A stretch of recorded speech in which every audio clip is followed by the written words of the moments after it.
وتمم بالخير وبك نستعين اللهم اهدنا الصراط المستقيم۔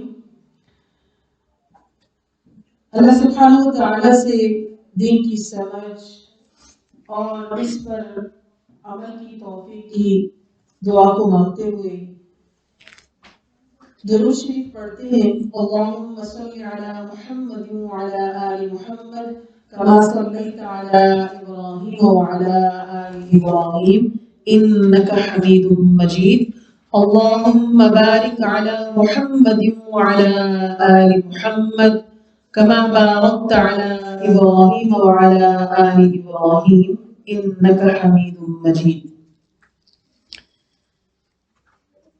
ہمارا آج کا موضوع سورۃ البقرہ کی آیت 255 ہے، جو کہ آیت الکرسی کے نام سے معروف ہے، اس لیے کہ اس میں اللہ سبحانہ و تعالیٰ کی وسیع کرسی کا ذکر آیا ہے۔ سب سے پہلے ہم اس آیت مبارکہ کی تلاوت کرتے ہیں۔ بسم اللہ الرحمن الرحیم۔ اللہ لا الہ الا ہوا الحی القیوم لا تأخذه سنة ولا نوم له ما في السماوات وما في الأرض من ذا الذي يشفع عنده إلا بإذنه يعلم ما بين أيديهم وما خلفهم ولا يحيطون بشيء من علمه ولا يحيطون بشيء من علمه إلا بما شاء وسع كرسيه السماوات والأرض ولا يؤوده حفظهما وهو العلي العظيم۔ صدق اللہ العظیم۔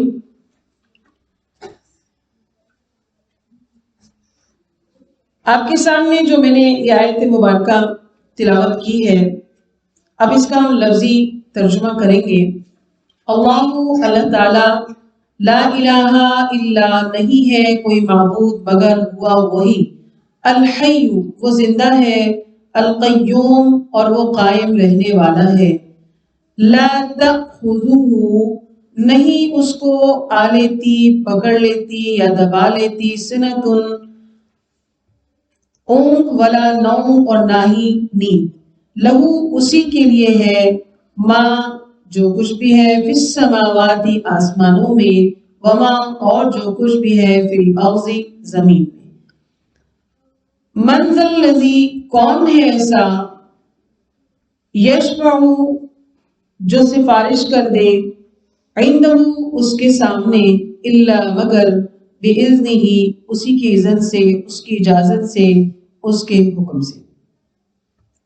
یعلم وہ جانتا ہے، ما بین ایدیہم جو کچھ ان کے سامنے ہے، وما خلفہم اور جو ان کے پیچھے ہے، ولا یحیطون اور نہیں وہ احاطہ کر سکتے، بشیء کسی بھی چیز کا، من علمہ مگر اس کے، من علمہ اس کے علم میں سے، الا مگر، بما شاء جتنا یا جو وہ چاہے، وسع بہت وسعت والی ہے، وسیع ہے، پھیلی ہوئی ہے، کرسیہ اس کی کرسی، السماوات آسمانوں میں، والارض اور زمین پر بھی، ولا اور نہیں، یعودہ اس کو تھکا دیتی ہے، تھکا سکتی ہے، حفظہما ان دونوں کی حفاظت، وہو اور وہی، علی ہے، برتر ہے، العظیم اور عظمت والا ہے۔ سورۃ البقرہ کی آیت نمبر 255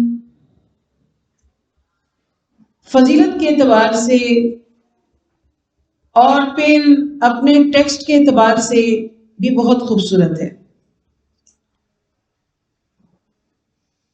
اور قرآن کی ایک لمبی آیت ہے اس سے پہلے اگر ہم پس منظر کو کچھ دیکھتے ہیں کہ سورۃ البقرہ میں جو آیات آئی ہیں جس سے پیشتر جن کا ذکر ہو رہا ہے، تو اس میں بنی اسرائیل کے کچھ واقعات کو بیان کیا گیا ہے، نظام اسلام کی نشاندہی کی گئی کہ ایک امیر کیسا ہونا چاہیے،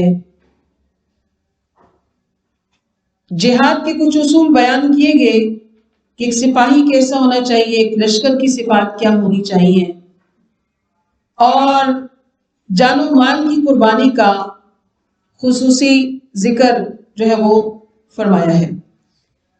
اسی طرح بنی اسرائیل اور دیگر لوگوں کے جو کچھ اعتراضات ہوں ان کا بھی یہاں پر ذکر کیا گیا ہے، اور معاشرے اور سوسائٹی کے اندر کس قسم کے اصول لاگو ہونے چاہیے ان کا ذکر گزرا۔ اب جو یہ آیت ہے اس میں اللہ تعالیٰ نے دراصل ایمان کو بیان کیا ہے اور توحید کے مسئلے کو بیان کیا ہے، اور اس کا ربط ہمیں پچھلی آیات یا پیچھے سے جا کر کے ملتا ہے کہ انسان کو اس کے نیک اعمال کا بدلہ کیسے ملتا ہے، اور پھر جہاد میں جیسی چیز جس میں جان و مال کھپا دیا جاتا ہے۔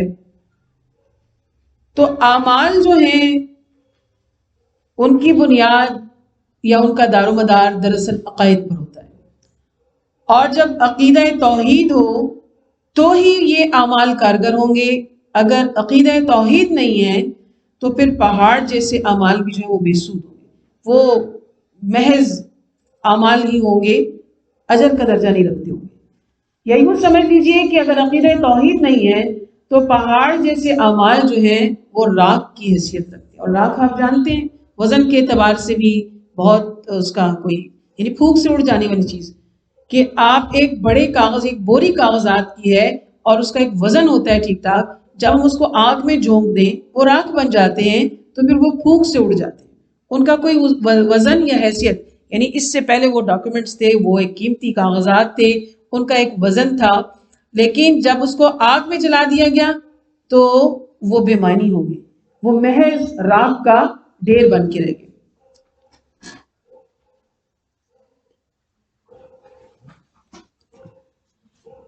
تو لہٰذا یہ اس میں نہیں، ہمارا جو اعمال ہیں یا ہمارا عقیدہ جو ہے وہ بالکل جو شروع ہوتا ہے وہ توحید پر مبنی ہے۔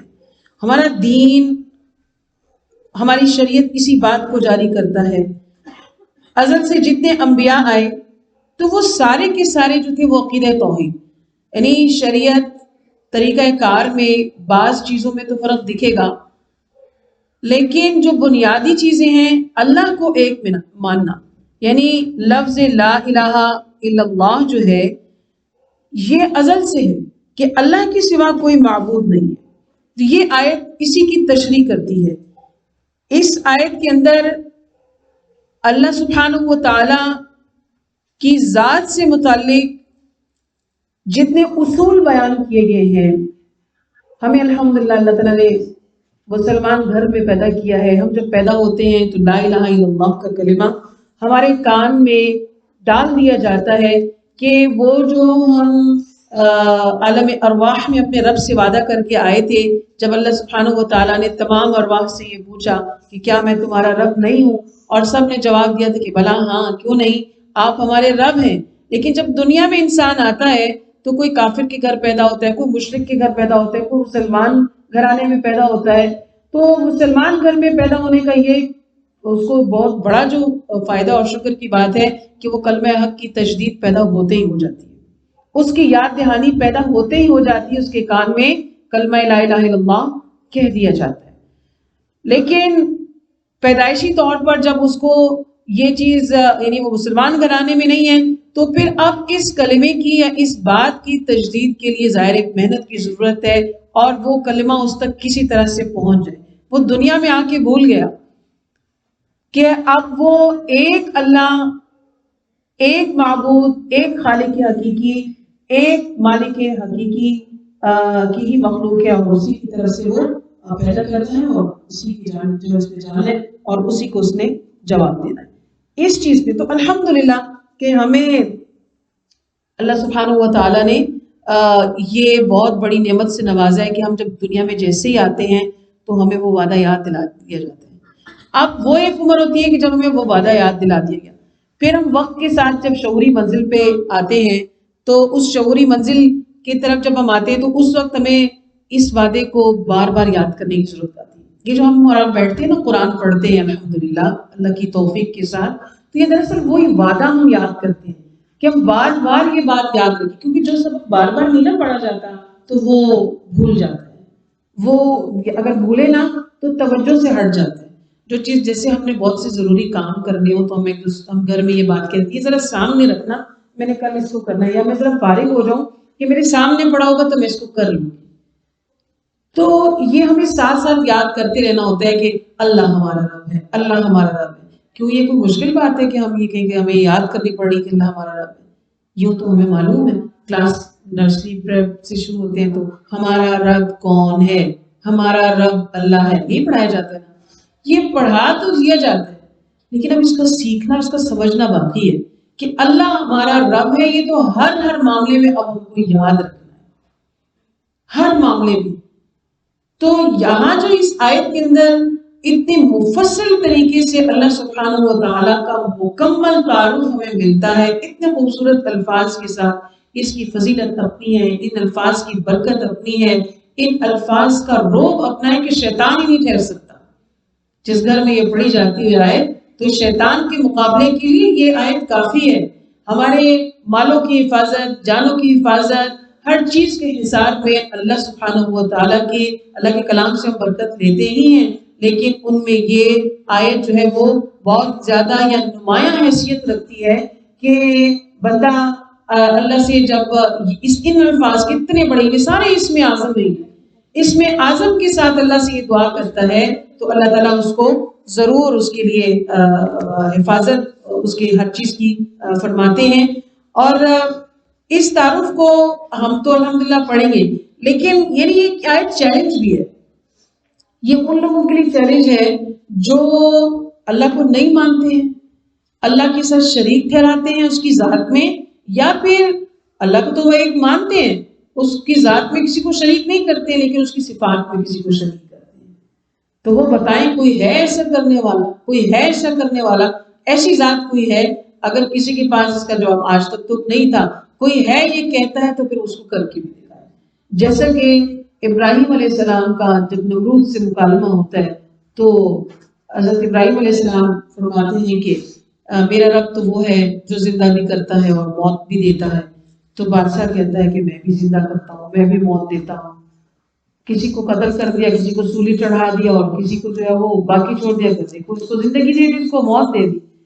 تو ابراہیم علیہ السلام کیا فرماتے ہیں کہ میرا رب تو سورج مشرق سے نکالتا ہے، تم مغرب سے نکال لو. ظاہر ہے جو اپنے آپ کو خدا کہہ رہا ہے یا اپنے آپ کو اختیارات کا مالک کہتا ہے تو وہ پھر کچھ اس کے مقابلے پہ کر تو دکھا دے. کیونکہ کسی کی ذات شریک کرنے کا مطلب یہ ہوتا ہے کہ کچھ کوالٹیز جو ہیں، کچھ صلاحیتیں اس کے اندر بھی پائی جاتی ہے جس کی وجہ سے اس کو شبہ پیدا ہوتا ہے کہ نہیں یہ کام یہ بھی کر سکتا ہے تو یہ بھی کر. تو اللہ سبحانہ و تعالیٰ لیس کمثلہ شیء، کوئی چیز کوئی بھی مثال اس کے برابر کوئی دی ہی نہیں جا سکتی ہے. وہ واحد ہے، وہ یکتا ہے. اور اللہ کی تعریف قرآن کی ایک اور مختصر مگر توحید سے لبریز صورت جو آپ سب کو زبانی یاد ہے الحمدللہ، اور وہ کیا ہے کہ قل هو اللہ احد اللہ الصمد لم یلد ولم یولد ولم یکن له کفوا احد. تو یہ ساری آیات میں جیسے ایک دوسرے کی تشریح کرتی ہوئی دکھتی ہیں. تو اس آیت کا سب سے پہلا حصہ ہم دیکھتے ہیں کہ اللہ لا الہ الا ہو، کہ اللہ کے سوا جو ہے وہ کوئی معبود نہیں ہے مگر وہی ہے کہ جو معبود برحق ہے، جو ایک ہے، اس کے سوا کوئی عبادت کے لائق نہیں ہے. اور اتنی شاندار ذات ہے جو عالی شان ہے، جو ذی شان ہے، جو برتر ہے. تو پھر پتہ نہیں کیسے مشرکین نے 360 بت بنائے، کیسے ان کے عقائد فاسد ہو گئے. یعنی یہ صحبتوں کا اثر تھا، یہ ملاوٹوں کا اثر تھا، یہ بالکل صراط مستقیم پر چلنا نہ تھا. تو اس لیے اللہ نے ہمیں جس کا ہم نے کل ہی مطالعہ کیا، الفاتحہ جیسی ایک عظیم سورہ ہم پر لازم کر دی گئی ہے کہ ہماری نماز میں اس کو پڑھتے ہیں، کہ اس میں ہم سیدھے راستے کی دعا جو ہے وہ کرتے رہیں، اس لیے کہ یہ ہمیں سیدھے راستے پر لگائے رہے گی۔ جہاں ہم ہدایت کی طلب کو خدا نہ خواستہ چھوڑ دیں، کیونکہ یہ عبودیت کی صفات ہیں کہ بندے کی عبد کی ایک اللہ کی عبادت کرنے والے کے اندر یہ کوالٹی ہونی چاہیے کہ وہ طلب ہدایت کی دعا کرتا رہے، اور طلب ہدایت کے بعد طلب استقامت کی بھی دعا کرتا رہے۔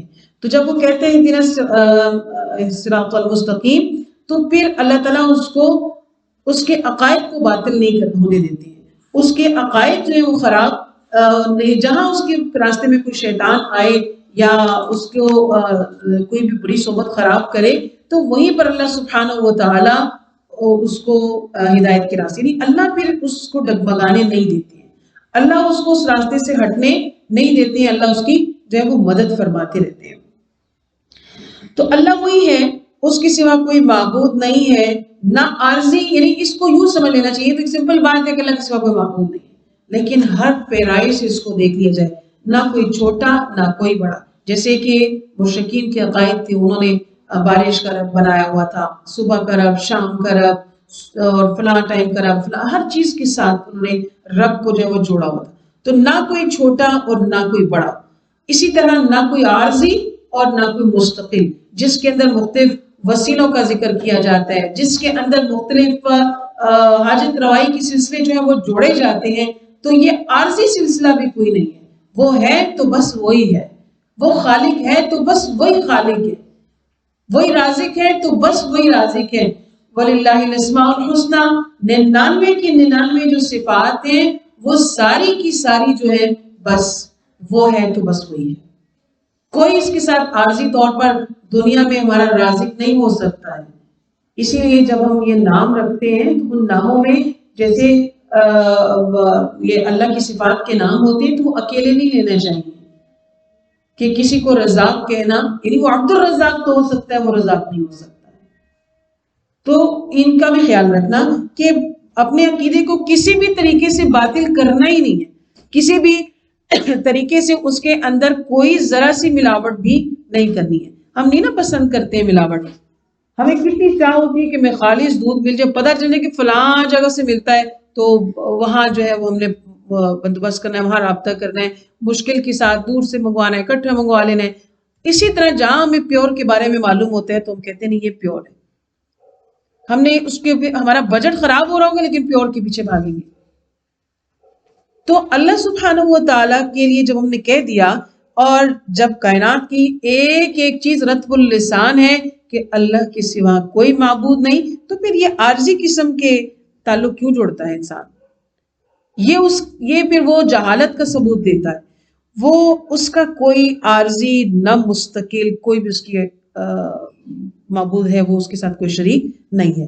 اسی طرح اس کے سوا کوئی معبود کے ضمن میں جیسے ابھی سورۃ الاخلاص ہم نے تلاوت کی، تو اس میں بھی کیا ہے کہ نہ اس کا کوئی باپ ہے، نہ اس کا کوئی بیٹا ہے، اس کا کوئی ہمسر نہیں ہے۔ تو لہٰذا جو کوئی بھی اللہ کے علاوہ کسی اور کو معبود مانے تو عقیدہ باطل ہے، اس کا عقیدہ بالکل باطل ہے۔ اور یہ وہ عارضی ملاوٹ کرے یا جتنی بھی وہ دلائل لے آئے گا، آج بھی بہت سے یعنی پڑھے لکھے لوگ بھی اس کے اندر جو ہے وہ ہمیں ڈوبے نظر آتے ہیں کہ وہ اللہ کی صفات میں شریک کر جاتے ہیں، اور شریک کرنے کے بعد اس پر ڈٹے بھی رہتے ہیں۔ اب دیکھیے ٹھیک ہے وہ دلائل دیں گے اپنے حساب سے، تو وہ تو صفات کی دلائل دے رہے ہیں نا، تو ہم دیکھتے ہیں ذات کی دلائل دینے والے بھی تو بہت تھے، جو لات کو ماننے والے تھے، عزا کو ماننے والے تھے، جو منات کو ماننے والے تھے، تو کیا وہ ڈر ڈر کے کہہ رہے ہوتے تھے کہ یا کچھ نہیں، وہ بانگ دھول کہتے تھے کہ نہیں یہ بھی خدا ہے، یہ بھی خدا ہے، یہ خدا، اور ان کے پاس اس کے بھی دلائل تھے۔ تو بالآخر جاء الحق وزهق الباطل، حق آیا اور باطل مٹ گیا۔ ان الباطل کان زہوقا، بے شک باطل کیا ہے، مٹنے ہی والا ہے۔ جنہوں نے جتنے خدا بنائے تھے خود ساختہ، مکہ فتح ہوتا ہے، پیارے نبی صلی اللہ علیہ وسلم اپنے صحابہ کے ساتھ ایک شان سے تشریف لاتے ہیں اور ایک ایک بت کو توڑتے جاتے ہیں اور کہتے ہیں کہ جاء الحق و زہق الباطل، اللہ کے سوا تو کوئی معبود نہیں ہے، اللہ کے سوا کوئی معبود نہیں ہے۔ اور یہ بہت بھاری کلمہ ہے، بہت وزنی کلمہ ہے، جیسے الحمدللہ ہے ایسے لا الہ الا اللہ ہے، اور اس کا یہ افضل الذکر ہے۔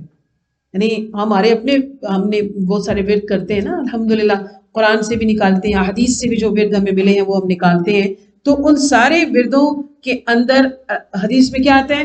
افضل الذکر لا الہ الا اللہ۔ لا الہ الا اللہ کیا ہے؟ سب سے افضل ذکر ہے۔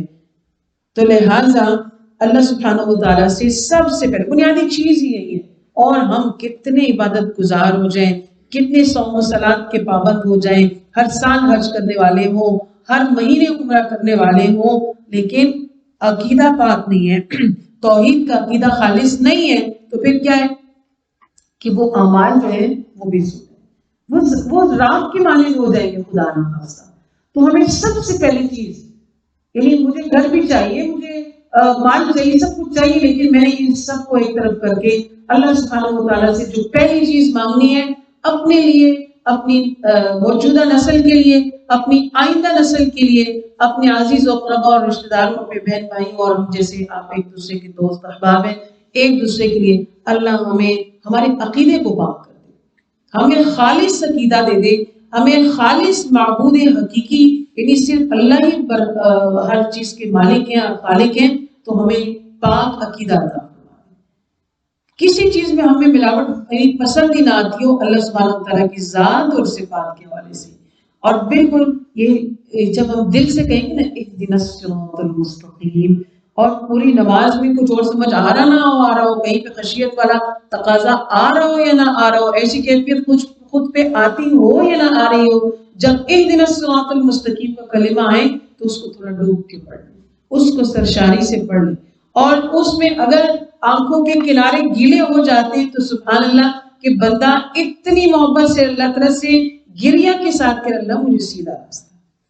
دیکھیے اگر راستہ سیدھا نہ ہوا، 40 سال ہے، کسی کی 50 60 70 80 90 سال، اتنی مدت بس جینا ہے، پھر تو دنیا سے رخصت ہونا ہے، تو یہ اتنی زندگی میں اگر سیدھا راستہ نہ پایا ہو تو یہ زندگی کس کام کی ہے، اور اللہ کے حضور ہم نے کیا جواب دینا ہے؟ تو اس لیے ہمیں سیدھا راستہ دکھا دے، اس کی دعا کرتے ہوئے، اور افضل الذکر ہم نے نہیں چھوڑنا، اور وزنی کلمہ الحمدللہ ہم نے نہیں چھوڑنا۔ ہم پڑھتے تو ہیں ہی ہیں، لیکن ایسی کیفیات کے ساتھ اللہ ہمیں پڑھنا نصیب فرمائے جیسے قرآن ہم سے تقاضا کرتا ہے، جیسے حدیث ہمیں ہدایت دیتی ہے، جیسے سیرت میں صحابہ کا طرز عمل ہمیں بتاتا ہے کہ ان کو اس کے پڑھنے سے کیا حظ اور کیا سرشاری جو ہے وہ محسوس ہوتی ہے۔ یہ آیت بہت سرشار کر دینے والی ہے، جہاں یہ حفاظتوں کا حصار باندھنے والی ہے، وہاں یہ اللہ کا تعارف دیتے ہوئے، اور بندہ کہتا ہے میں ایسی ذات کا، ایسی اعلیٰ اور برتر ذات کی مخلوق، مجھ سے محبت ایسی بے پناہ عالی قدر ذات جو ہے وہ مجھ سے محبت رکھنے والی ہے، وہ مجھے عطا کرنے والا ہے۔ اور پھر جب عمل کرتا رہے گا، جیسے قرآن ہمیں بار بار بتاتا ہے کہ وہاں تمہارے لیے اللہ نے یہ تیار کیا ہے، وہاں تمہارے لیے اللہ نے یہ تیار کیا ہے، تو پھر اس میں کیا ہے کہ وہ بندہ یہ سوچتا ہے کہ اچھا میری مہمانی ایسے جو ہے وہ علی العظیم ذات کرے گی، میں کہاں، میں خاک ہوں نا، خاک سے پیدا کیا گیا ہوں، تو میری میزبانی ایسی ذات کرے گی، تو عمل اور تیز ہو جائے گا، ملاقات کا شوق اور تیز ہو جائے گا، اور اس میں ہمیں قیامت کے دن جیسے ابھی ہمیں کسی سے ملنا ہے، جیسے ہم سب یہاں بیٹھے ہیں، ہم میں سے سب کو فکر ہے کہ ہم اچھا لباس پہن لیں، استری ہوا لباس پہن لیں، اچھی طرح وضو بنا کے جائیں، فریش ہو کر جائیں، تو وہاں پر جس لباس کی ضرورت ہوگی وہ وضو کا نور ہوگا، وہ نماز کی خشیت ہوگی، وہ اخلاص اور احتساب کے ساتھ رکھے ہوئے روزے ہوں گے، وہ صدقات ہوں گے، وہ کار خیر ہوں گے جس میں انما الاعمال بالنیات ہوگی، کوئی چیز وہاں پر نہیں ہوگی، ہمارا پیسہ بھی دنیا میں رہا، ہمارا عمل بھی جو ہے وہ دنیا میں رہا، ہماری وہ نیات اور اخلاص اللہ کے پاس، اور نیت اور اخلاص جیسے آپ نے دیکھیے کہ اب اتنا یعنی بڑا ڈھیر ہے آٹے کا گوندا جاتا ہے، اور اس میں نمک کو دیکھیں اس کی کتنی مائنر حیثیت ہے، اگر نمک نہیں ہے تو اس کی، اب وہ نمک جو ہے وہ ہم اس کی یہ دیکھ سکتے ہیں نا کہ نمک کا ذائقہ 10-15 لوگ، اگر 1000 لوگ اس گوندے ہوئے آٹے سے روٹی کھا رہے ہیں، اس نمک کا ذائقہ ایک فرد کو محسوس ہوگا۔ تو وہ جو ہمارے اعمال کی حلاوت اور ذائقے ہیں یعنی اخلاص اور نیات، یہ اللہ کے ہاں جمع ہوں گے، جن کو دیکھنے میں جو وہ بڑے مطلب ہوں گے کہ وہ اس کی مائنر ہوگا، بڑا ہوگا، وہ لیول جو ہے وہ اللہ کے ہاں اس کا پتہ چلے گا کہ اس اخلاص کو اللہ نے کدھر کدھر فٹ کر دیا۔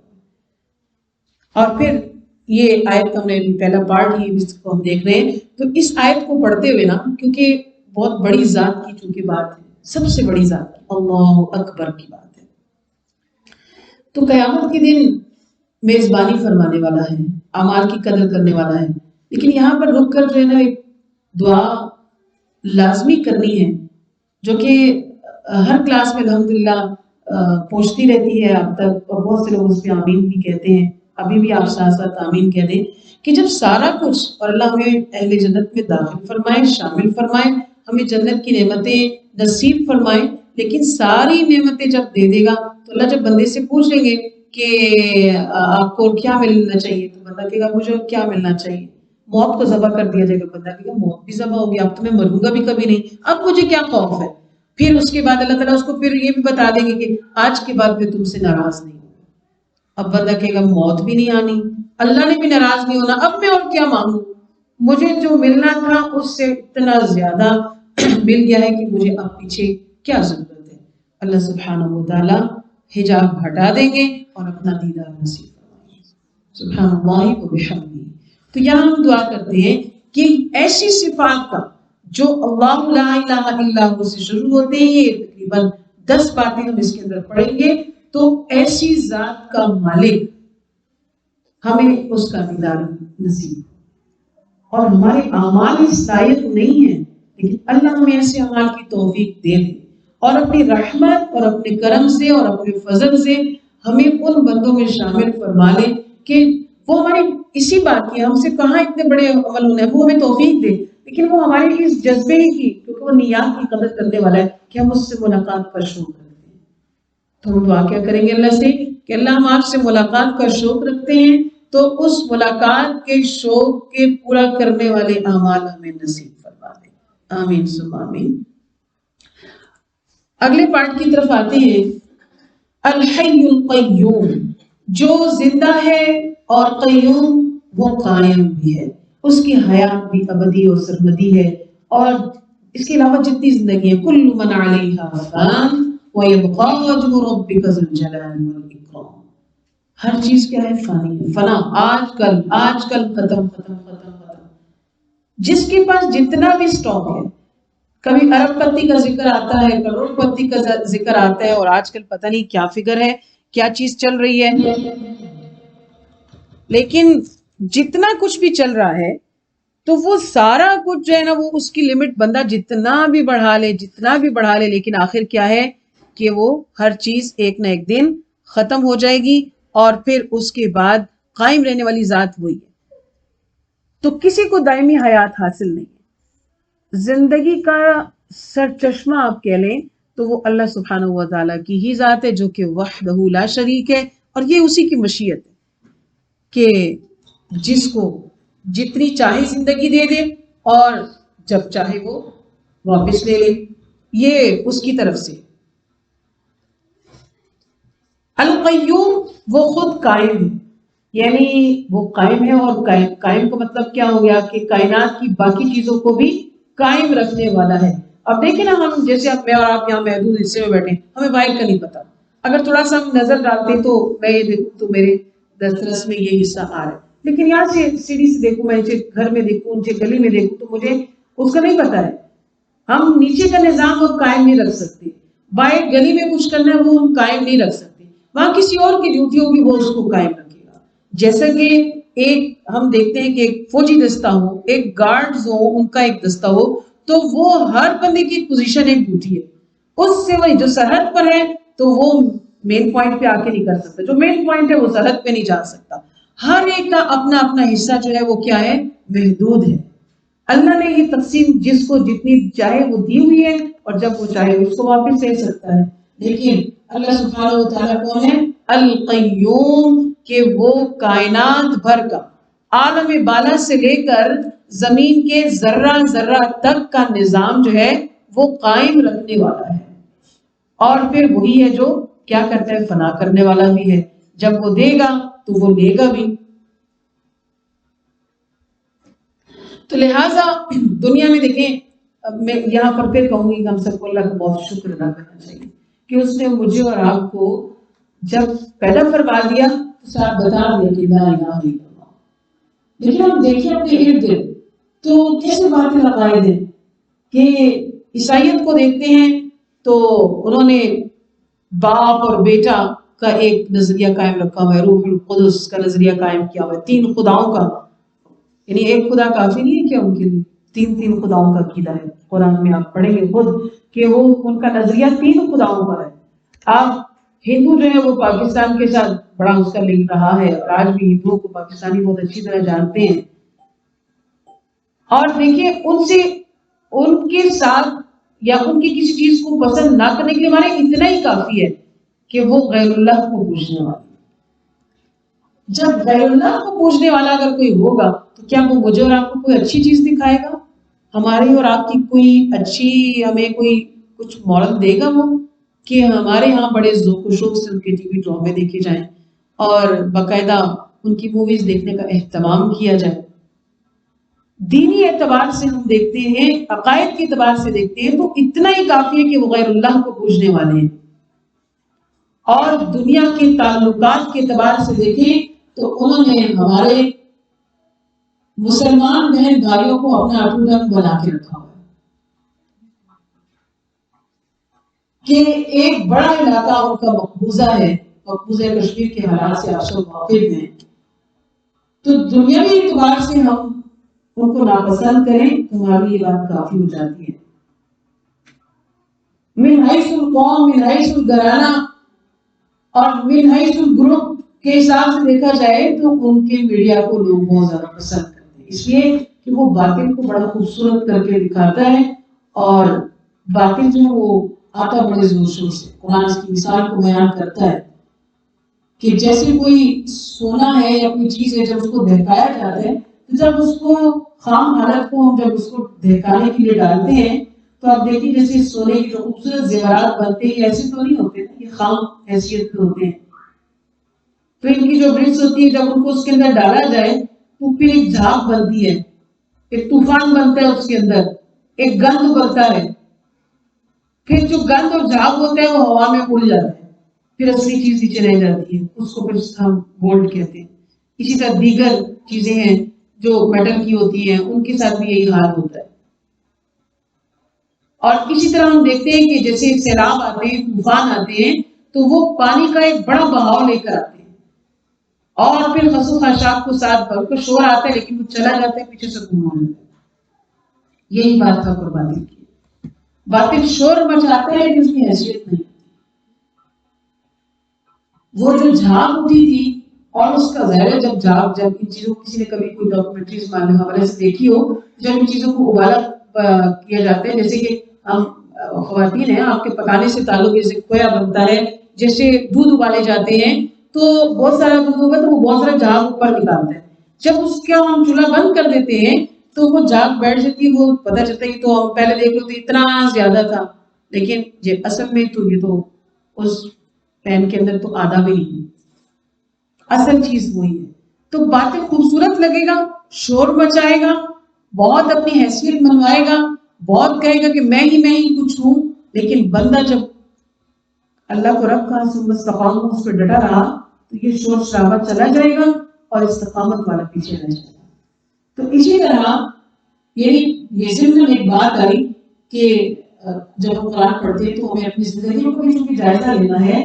تو نوجوان بچیاں بھی جیسے سن رہی ہیں، خواتین پہلے تو لڑکیوں میں ایک چیز یہ ہوتا ہے، خواتین میں بہت زیادہ ہوتا ہے کہ جتنی دیر فارغ ہیں تو وہ ٹی وی سے استفادہ کرتی ہیں. تو ایسے عقائد والی چیزیں نہیں دیکھنی چاہیے، اس لیے کہ ایسے الفاظ منہ پر آئیں گے، ایسے عقائد کے بارے میں ایک سافٹ کارنر دل میں بنے گا. خاص طور اتنے کوئی ہندو بننا ہوتا ہے لیکن اس کو دیوالی کرنے میں کوئی پرابلم نہیں ہوگی، اس کے گھر میں کوئی مجسمہ ڈرائنگ روم میں سجا دیا جائے اس کو پرابلم نہیں ہوگا، اس کی دیوار پر اگر کسی برہمن کی کوئی تصویر لگا دی جائے اس کو پرابلم نہیں ہوگا. اور یہی تو پرابلم تھے سارے. جس نے پھر لات منات اور عزا بنائی. یہ بتوں کے نام نہیں ہیں، یہ بزرگوں کے نام ہیں. یہ ان کے نیک لوگ تھے، ان سے محبتیں، ان سے پیار، ان سے عقیدت نے ان کو اتنا بڑھا دیا کہ انہوں نے ان کی تصویریں بنائی، ان کی مورتیاں بنائی، پھر مجسمے بنائے. پھر کہا یہ تو پاک لوگوں کے مجسمے ہیں. لوگ تو پاک تھے نا، لیکن مجسمہ کیسے پاک ہو سکتے ہیں؟ تو تم نے بنایا، کہاں کی مٹی لا کے بنایا، اپنے ہاتھ سے ایک بت تراشا، پتھر تراشا.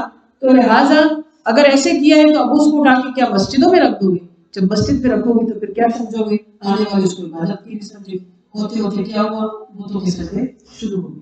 تو لہٰذا عقیدے خراب ایسے ہی ہوتے ہیں. تو ہندوؤں کے عقیدوں کے مطابق جو وہ پیدا کرنے والا وہ برہما ہے، تھامنے والا جو اور خدا ہے، پھر ان کا کوئی اور مہاراج ہے جو فنا کر دینے والا ہے.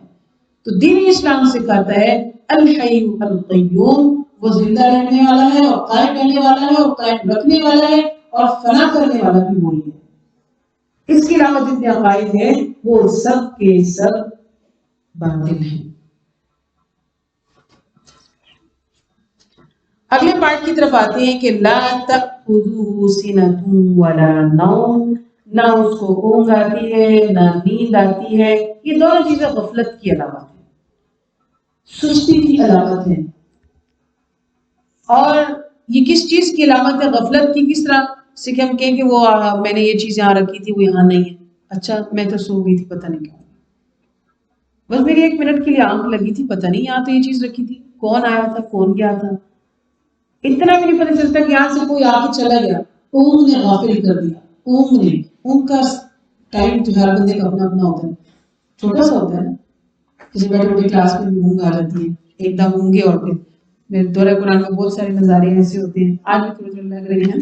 تو اونگ جو ہے وہ غافل کر دیتی ہے ایک لمحے کے لیے.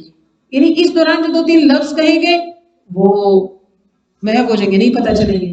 تو اس لیے باطل نظریات کی تردید فرما دی کہ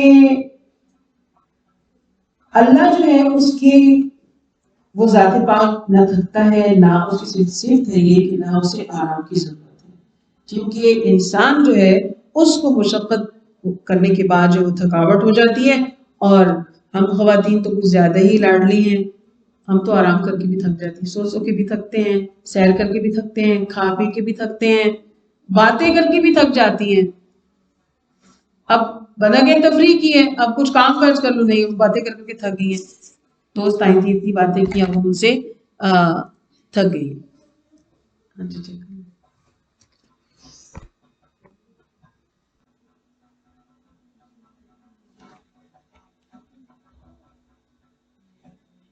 تو اللہ سبحانہ و تعالی اس قسم کی جو صفات یا جو عادات ایک انسان کی ہے، کسی عام کی ہے، اللہ سبحانہ و تعالی اس سے پاک ہے.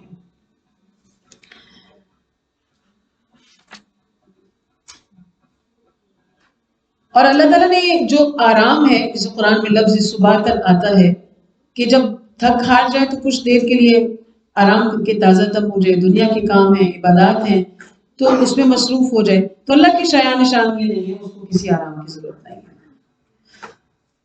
بلکہ در حقیقت کیا ہے کہ لہو ما فی السماوات و ما فی الارض، اسی کے لیے جو کچھ آسمانوں میں ہے اور جو کچھ زمین میں ہے، ہر چیز اس کی پیدا کرتا بھی ہے اور اس کے قبضے میں سب، ہر چیز کی فرما بردار ہے اور ہر چیز پر اسی کا تصرف ہے، اس میں کوئی شریک نہیں.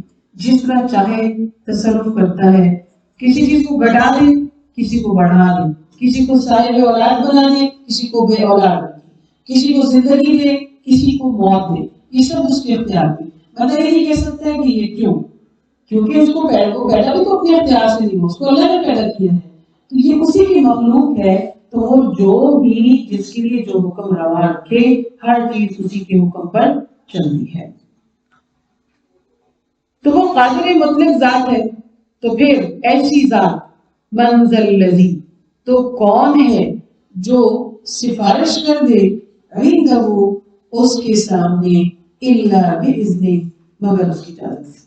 یعنی اس کی اجازت کے بنا سفارش کرنے کا کوئی دم مار نہیں سکتا.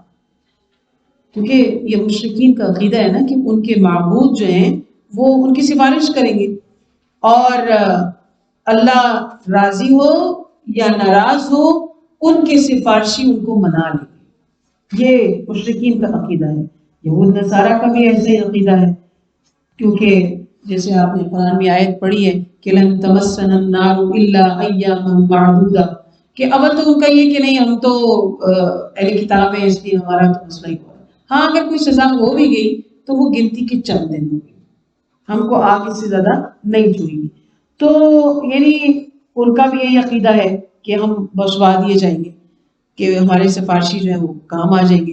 جبکہ قرآن نے واضح طور پر کہہ دیا کہ اس دن کسی قسم کا کوئی بیوپار نہیں ہوگا، کوئی خرید و فروخت نہیں ہوگی، دوستی کام نہیں آئے گی، اور نہ ہی وہاں پہ کوئی چیز شفاعت یا سفارش چلے گی. اللہ کے ہاں اجازت کے ساتھ وہ سفارش جس کو ہوگی تو وہ دے گا تو وہ ہوگی. اور اشرف المخلوقات میں افضل ترین محمد رسول اللہ صلی اللہ علیہ وسلم جو کہ خاتم النبیین ہیں، ان کی ذات مبارکہ سب سے افضل ہے. تو قیامت کے دن آپ صلی اللہ علیہ وسلم نے فرمایا کہ رب الحاکمین کے سامنے آؤں گا اور اللہ کے حضور وہ بہت لمبا سجدہ کریں گے، اور پھر ان کو حکم ہوگا کہ نبی صلی اللہ علیہ وسلم آپ اپنا سر اٹھائیے، آپ بات کریں، آپ کی بات سنی جائے گی، آپ سفارش کریں، آپ کی سفارش جو ہے وہ قبول کی جائے گی، اور ایک طویل سجدہ ہوگا. تو یہی ایک بات ہے جس پر ہم کچھ ہمارے یہاں مغالطہ ہو جاتا ہے، اور اس کو مغالطے میں لیتے ہیں کہ بس اللہ کے نبی ہمیں بخشوا دیں گے. اگر یوں ہی سب کو بخشوا دیں گے تو پھر آپ کے آنے کا مقصد؟ جب ہم یہ کہتے ہیں آپ نبی مہربان ہیں تو ہم ان کی ساری زندگی کا مطالعہ کریں تو کہیں پہ ہم نے دیکھا ہے کہ انہوں نے کوئی کسی بے انصافی پر مبنی خدا نخواستہ سے کوئی فیصلہ کیا ہو؟ آپ کی زندگی سے کوئی ایسا، اگر کسی یہودی کے حق میں کسی کا لین دین کا معاملہ ہے اور مسلمان کے خلاف جا رہا ہے اور یہودی کے حق میں جا رہا ہے تو وہ فیصلہ آپ نے کیا، مسلمان کو نہیں بچایا بلکہ حق کا ساتھ دیا. تو دنیا میں آپ کی تمام زندگی اسوہ حسنہ ہے، تو کیا قیامت کے دن معاذ اللہ آپ کسی بے انصاف کے لیے اللہ سے دعا کریں گے اللہ یہ ظالم تو خیر ہے اس کو بخش دے، اللہ یہ قاتل تھا اس کو خیر ہے بخش دے؟ یہ اللہ آپ میں ایک چیز جس پر اسلام اور کفر میں نمایاں فرق تھا، یہ نماز نہیں پڑھتا تھا لیکن اللہ آپ اس کو بخش دے، کیسے ہوگا؟ اللہ یہ واضح طور پر نافرمان تھا، میری بات پر تو چلنے ہی والا ہی نہیں تھا، میری سنت پر چلنے ہی نہیں والا تھا، تو آپ اس کو معاف کر دیں، کیا ایسے ہوگا؟ تو سفارش بھی یعنی کہ اب دیکھیں سفارش ہمارے یہاں سفارش کا چونکہ جیسے ہمارے یہاں لیول ہے تو شاید اسی وجہ سے ہم نے کوئی ایسی سوچ بنائی ہوئی ہے، ورنہ سفارش جو ہے اگر بنتی ہو کسی کے لیے دنیا میں وہ کیسے بنتی ہے کہ وہ میرٹ پر تھا، اس کا حق مارا جا رہا ہے تو کوئی سرکردہ کہتے ہیں کہ نہیں یہ قابل ہے، یہ صلاحیت والا ہے، آپ اس کو چیک کریں، آپ اس کی صلاحیت کو دیکھیں، یہ میرٹ پر ہے یا اس کا حق بنتا ہے، یا اس کو اس جاب میں اس بندے کو ہونا چاہیے، اس کے اندر بہت ساری جو ہے وہ صلاحیتیں موجود ہیں. تو وہ کیا ہوگا کہ وہ پھر وہ سفارش پہ فائدہ مند ہوگی نا کہ وہ واقعی ایک کارگر آدمی تھا لیکن اس کو موقع نہیں دیا جا رہا تھا، وہ کسی کی نظر میں نہیں آیا تھا تو اس کو آگے کر دیا. اگر ایک نااہل کو اٹھائیں گے اور اس کی سفارش کر دیں گے کہ نہیں اسی کو جو ہے وہ ڈالا جائے، جو مرضی ہے حقداروں کو ہٹا دیا جائے، اس کو ڈالا جائے، نتیجہ محکمہ بھی تباہ، امپریشن بھی خراب، ایک غلط کام. تو میرے نبی صلی اللہ علیہ وسلم تو آئے اسی کے لیے تھے نا کہ ایسا نظام ہٹاؤ. تو بندوں کے چونکہ اعمال ہم سے غلطیاں کوتاہیاں ہوتی رہتی ہیں نا، لیکن اخلاص کے ساتھ عمل کرنے والے ہیں تو اللہ فرمائیں گے، اللہ کے نبی فرمائیں گے اللہ یہ میرا امتی ہے، مجھ سے محبت کرنے والا، کوشش کرنے والا تھا، اللہ یہ کمی رہ گئی، یہ کمی رہ گئی، پھر رحمت سے اس کو بخش دے. میں نے جو عمل کیے میرے عمل سے محبت رکھنے والا تھا، میرے صحابہ سے محبت رکھنے والا تھا، میری سنتوں سے محبت رکھنے والا تھا، گناہ کو گناہ سمجھتا تھا، ثواب کو ثواب سمجھتا تھا، برے کو برا اور اچھے کو اچھا سمجھتا تھا، اللہ آپ اس کے ساتھ رحم کا معاملہ فرمائیں. اور پھر یہ کہ تمام امتی جو وہ جنت میں جائیں گے، اتنی بات تو ہم سب سمجھ لیتے ہیں، لیکن اپنے حصے کی سزا پا کر جائیں گے جس نے جو کیا. لین دین کے یہی جب ہم آپ مسئلہ حدیث بھی پڑھ رہے تو اس میں پڑھ نہیں رہے کس کے لیے کیا ہے، اس سے کیوں ہماری آنکھیں بند ہیں؟ تو پھر جہنم کس کے لیے ہوگی، پھر سزا کس کے لیے ہوگی؟ اگر سارے صرف دنیا سے صرف مسلمان جو ہے وہ جنت میں چلے جائیں گے؟ نہیں، مسلمان کو جنت میں نہیں، نیک عمل کرنے والے کو. او کان یہودن او نصارا میں سے بھی کوئی ہوگا تو یہودی ہو یا نصرانی ہو یا کافر گھر میں پیدا ہوا ہے یا وہ مسلمان گھر میں پیدا ہوا ہے، ان سب میں سے جو کوئی اللہ پر ایمان رکھتا ہو اور پھر نیک عمل کرنے والا ہو تو وہ جنت کے راستے پر ہوگا. مسلمان پیدا ہوا ہے، عمل مسلمان والا نہیں ہے، جنت کے راستے پر نہیں ہوگا. پیدا کافر ہوا تھا لیکن کلمہ پڑھ لیا، ایمان لے آیا اور نیک اعمال صالح پر کھڑا ہو گیا تو وہ جنت میں جانے والا ہے. تو لہذا ہمیں اپنے آپ کو اس معیار تک لانے کی کوشش کرنی ہے کہ جہاں کوئی کمی بیشی بھی ہوگی تو پھر ہمارے نبی صلی اللہ علیہ وسلم اللہ سے سفارش کریں گے، درخواست فرمائیں گے اور ہمیں آپ نبی صلی اللہ علیہ وسلم کی شفاعت نصیب ہو جائے. حوض کوثر پر اللہ تعالیٰ ہم سے ملاقات نصیب فرمائے اور آپ کی شفاعت ہم سب کو نصیب فرمائے. تو اللہ کون ہے؟ مختار مطلق، قادر مطلق اور الہ برحق، علیم کل، یہ اس کی صفات ہیں. یعلم، وہ جانتا ہے، ما بین ایدیہم، جو ان کے سامنے ہے، وما خلفہم، اور جو ان کے پیچھے. یعنی مخلوقات کے تمام حاضر اور غائب کو جو ہے وہ ان حالات کو جانتا ہے. سامنے کے بھی حالات اور پیچھے کے بھی جو سارے حالات ہیں ان سب کو وہ جانتا ہے. مستقبل سے بھی واقف ہے، ماضی بھی اس کے سامنے ہے. یعنی دنیا کے تمام امور کا مکمل طور پر اللہ سبحانہ وتعالی عالم ہے. اور پھر آخرت کا جہان، قیامت، اس کے بھی ایک ایک ذرے سے واقف ہے. یہاں پر واضح طور پر یہ بتا دیا بندوں کی نفسیات کے مطابق، ورنہ اللہ کے لیے یہ بات یعنی اس کے حوالے سے ہمیں اس بات کا بتانا کہ وہ پچھلا بھی جانتا ہے اور اگلا بھی جانتا ہے، تو اس زمانے کے حوالے سے اس کے لیے یہ بات ضروری نہیں ہے بتانا. اس لیے کہ قرآن کی ایک اور آیت میں بتاتی ہے کہ وَمَا يَعْزُبُ عَنْ رَبِّكَ مِن مِّثْقَالَ ذَرَّةٍ، ایک ذرہ بھی اس کی نظر سے غائب نہیں ہے. تو پھر یہ ماضی، حال اور مستقبل یہ تو بندوں کی نفسیات ہے. پہلے کیا ہوا تھا، ابھی کیا ہو رہا ہے، آئندہ کیا ہوگا، یہ اس کی معلومات ہے. تو اسی کے حساب سے بتا دیا گیا کہ وہ ہر شے کو جانتا ہے، ماضی کو بھی، حال کو بھی اور مستقبل کو بھی، کچھ اس سے ذرہ بھی غائب نہیں ہے. وَلَا يُحِيطُونَ بِشَيْءٍ مِّنْ عِلْمِهِ، اور نہیں کوئی احاطہ کر سکتا اس کے علم میں سے الا مگر بما شاء، جتنا کہ وہ چاہے. یعنی اس کی معلومات میں سے کوئی کچھ اچک نہیں سکتا ہے. خواہ انسان، فرشتے ہوں، کوئی اور مخلوق ہو، کوئی بھی جو ہے اللہ کے علم کا احاطہ نہیں کر سکتا ہے. وہ گھیر ہی نہیں سکتا، وہ بتا ہی نہیں سکتا ہے.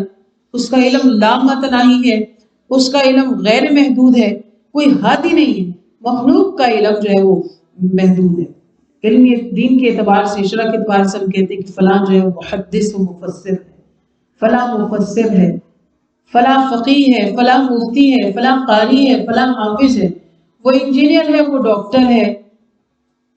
لیکن اب ایک ڈاکٹر جو ہوتا ہے اس سے ہم مکینک کے بارے میں اس کی معلومات، اس کا علم محدود ہے. اور اسی طرح ہم دیکھیں تو اپنا اپنا ایک حساب، لیکن ہم دیکھتے ہیں کہ انجینئر کی اپنی حیثیت ہے، مکینک کی اپنی حیثیت ہے، اور اپنے اپنے دائرہ کار ہیں. اور پھر آپ سب کے گھر میں لوگ گاڑی، موٹر سائیکل اور اس قسم کی چیزیں جب ورک شاپس میں لے کے جاتے ہیں تو ہماری گاڑی یا بائک جو ہے وہ ایک ہی جگہ پر بھی ٹھیک نہیں ہو جاتا ہوتا. اب اسپیئر پارٹس کہیں سے ملیں گے، انجن بنانے والا کوئی ہے، اس کے ٹائر کے اندر جو شاک ڈلنے وہ کوئی اور کرنے والا ہے. پھر کہتے ہیں کہ گاڑی کے بھی گوڑے گٹے ہوتے ہیں، وہ ٹھیک کرنے والا کوئی اور ہوتا ہے. ٹائر کا پنچر لگانے والا اور اس میں ہوا بھرنے والا کوئی اور ہے. گاڑی پوری پرفیکٹ ہوگی مگر اس کا اسٹیئرنگ خراب ہے، اس کے لیے فلاں جگہ پر جو ورک شاپس ہیں اس کام کا جاننے والا ادھر ہے، ادھر جائے. اب پوری ایک گاڑی کو ٹھیک کرنے والے بھی مختلف ہیں. اس کے لیے بھی ایک بندہ پوری گاڑی نہیں ٹھیک کر سکتا، اس کو کنسلٹ کرنا پڑتا ہے، الگ سے جو ہے وہ کام کرنے والے اس میں شامل کرنے پڑتے ہیں۔ تو اللہ کا علم غیر محدود ہے، حتیٰ کہ انبیاء کو بھی کوئی علم نہیں ہے۔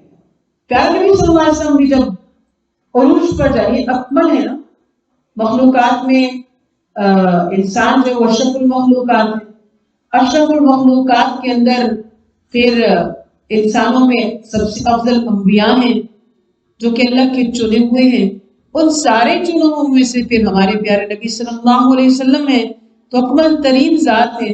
علم بھی بہت وسیع دیا گیا، تمام انبیاء کی صفات کا خلاصہ یا وہ بدرجہ اتم آپ کے اندر موجود ہے، سبحان اللہ۔ اور لیکن پھر بھی ہم دیکھتے ہیں کہ معراج کا سفر آپ کو کرا دیا گیا،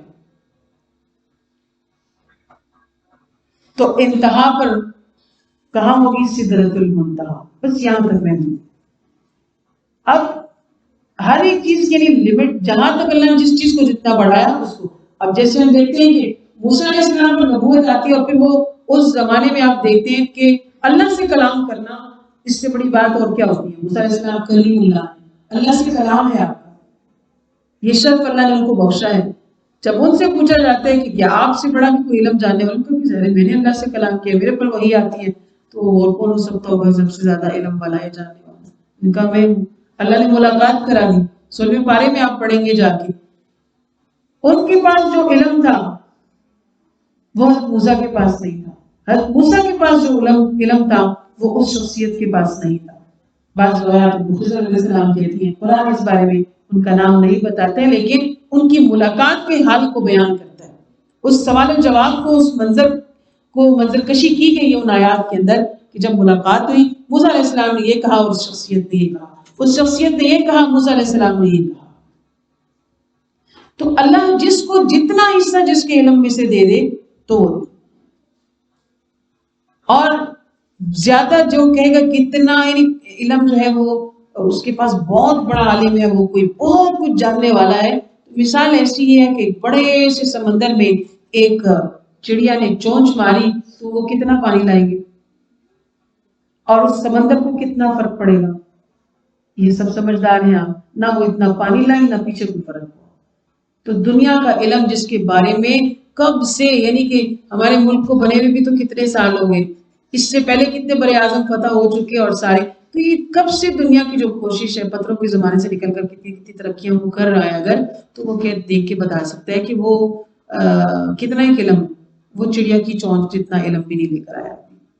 تو سبحان اللہ بحمدہ کہ اس کا علم اتنا وسیع ہے، اور جس کو چاہے تو وہ کتنا ہی دے دے، اور جب وہ چاہے بما شاء، جو وہ چاہے وہ کر سکتا ہے۔ کسی کو جس بھی نصیحت میں رکھے، کسی کو تکلیف میں رکھے، کسی کو عمل کے درجوں پر بڑھا دے، تو یہ اس کی ذات ہے۔ تو اللہ سے یہاں دعا کرتے ہیں جو وہ چاہتا ہے، تو اللہ ہمیں بھی وہی کرنے والا بنا دے جو آپ کی چاہے، ہمیں اپنی رضا پر راضی ہونے والا، اور ہمیں دین کی سمجھ اور اس پر عمل کی توفیق عطا فرما دے۔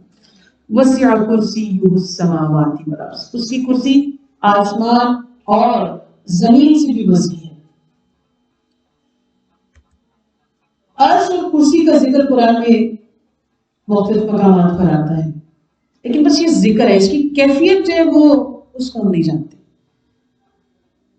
یعنی ہماری سمجھ کے لیے اتنا کافی ہے کہ ان اشیاء کی موجودگی پر ایمان لے آئیں، یعنی بالکل ایسے ہی کہ جیسے آگ کو ہم دیکھتے ہی محسوس کر لیتے ہیں یہ گرم ہے، کسی نے آگ کو چھوا بھی نہیں ہو لیکن اس کو اس بات پر یقین رہنا ہے کہ یہ آگ گرم ہے۔ برف کی ٹھنڈک، پانی کا بہنا، یہ سب اس کی کیفیات ہیں، یہ اس کی خاصیات ہیں۔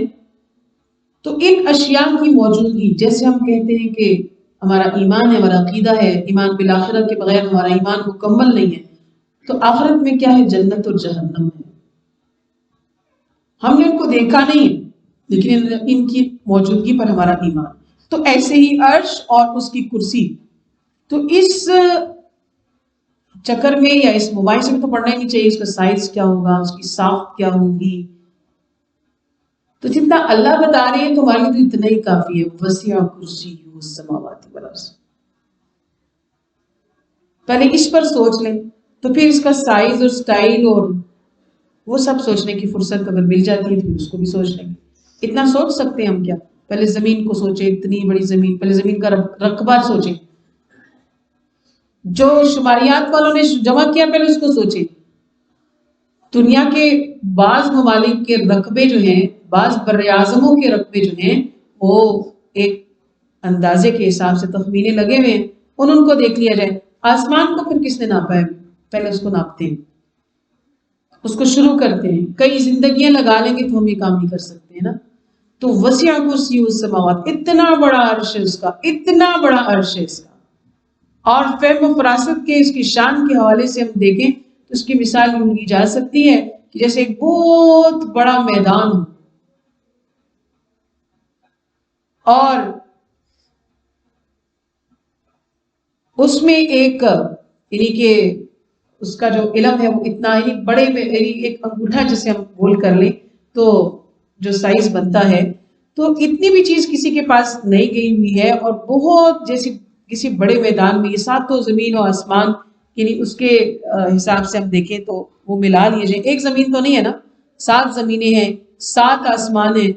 تو اللہ کے عرش کی وسعت جو ہے وہ محیط ہے اس کے اوپر. اور ہم صرف اس کو یوں نہیں دیکھ سکتے. کرسی سے مراد صرف کرسی نہیں ہوتی ہے. اگر ہم اس کو سمجھ کے اعتبار سے دیکھیں تو کرسی سے مراد جو ہوتا ہے وہ اختیارات ہوتے ہیں، اقتدار بھی ہوتا ہے. جیسے کہ ہم کہیں کہ اس ملک کی باغ دوڑ یا کرسی فلاں کو دے دیجیے، یعنی وہ کرسی جو ہے وہ پورے پاکستان کے اوپر تو نہیں رکھی ہوئی نا. مطلب اس کرسی پر بیٹھنے والا، پاکستان کے فیصلے کرنے والا یا اختیارات اس کے پاس ہے. تو کائنات کا خالق اللہ ہے، کائنات کا مالک اللہ ہے. ہم جو ہے وہ اس رحمان کے عرش کے بارے میں سوچ نہیں سکتے وہ کیسا ہے، لیکن ہم یہ ضرور سوچ سکتے ہیں، ہم یہ ضرور شوق رکھ سکتے ہیں کہ اللہ ہمیں وہ عرش دیکھنا بھی نصیب فرمائے. ہمیں دیکھنا کیا ہے کہ ہمیں اس عرش کے سائے تلے جگہ نصیب فرما دے، جب کوئی سایہ نہیں ہوگا نا، بالکل کھلا آسمان ہے، بالکل کوئی چیز جو ہے وہ ہمیں کوئی فائدہ مند نہیں ہوگی. ہمیں وہاں جس پروڈکشن کی ضرورت ہوگی، اس مدد کی ضرورت ہوگی، وہ عرش کا سایہ ہی ہمارے لیے بڑی بات ہوگی. تو ہمارا ذہن کوئی بھی اس کے لیے، ہم بے شک بہت خوبصورت خیالات بنا لیں، پھر ان خیالات کے متعلق کہتے ہیں اللہ وہ ایسا ہوگا، کیا ایسا ہوگا؟ اللہ وہ جیسا بھی ہوگا وہ بہت ہی خوبصورت ہوگا، وہ بہت ہی، کیونکہ اس کے ارد فرشتے طواف کرنے والے ہوں گے، اس کو حاملین عرش نے اٹھایا ہوا ہوگا، جیسے سونے کے پروانے گر رہے ہوں گے. تو بہت خوبصورت منظر ہے. اللہ میرے ذہن میں نہیں آ سکتا. میرا ذہن کیا ہے بہت محدود ہے، میں اس کے لیے اتنا نہیں سوچ سکتی ہوں. تو اللہ میں مجھے بس وہ اس عرش کے سائے میں جگہ دے، مجھے آپ اس عرش کے سائے میں قبول فرما لینا. آمین ثم آمین. بس ہمارا اس پر ایمان لانا ہی کافی ہے. ہم اس پر ایمان لاتے ہیں. ولا یؤودہ حفظہما، اور نہیں تھکا سکتی ہے ان کی حفظہما کا لفظ تسنیہ کا ہے، یعنی ان دونوں کی حفاظت. دونوں سے مراد ایک زمین اور ایک آسمان نہیں ہوگی، 7 زمین 7 آسمان، اور پھر جو کچھ اس دونوں کے درمیان ہے، یا زمین پر ہے یا آسمان میں، خالی بیچ میں کچھ بھی نہیں ہے. تو وہ مسلسل نگرانی کر رہا ہے. کوئی 16-18 گھنٹے کی ڈیوٹی کے بعد دوسری ڈیوٹی نہیں ہے، ایک پارٹی کے بعد دوسری پارٹی کا مسئلہ نہیں ہے.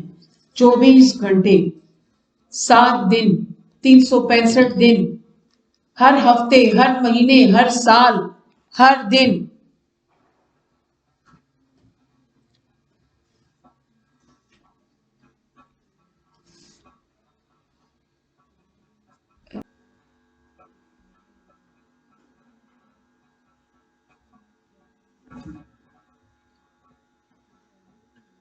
تو ہر دن اور ہر مقام پر اس کی نگرانی ہے، اور وہ اس کے باوجود وہ تھکتا نہیں ہے، اور ہمیشہ سے اپنے کام میں ہے اور ہمیشہ کے لیے وہ کر رہا ہے.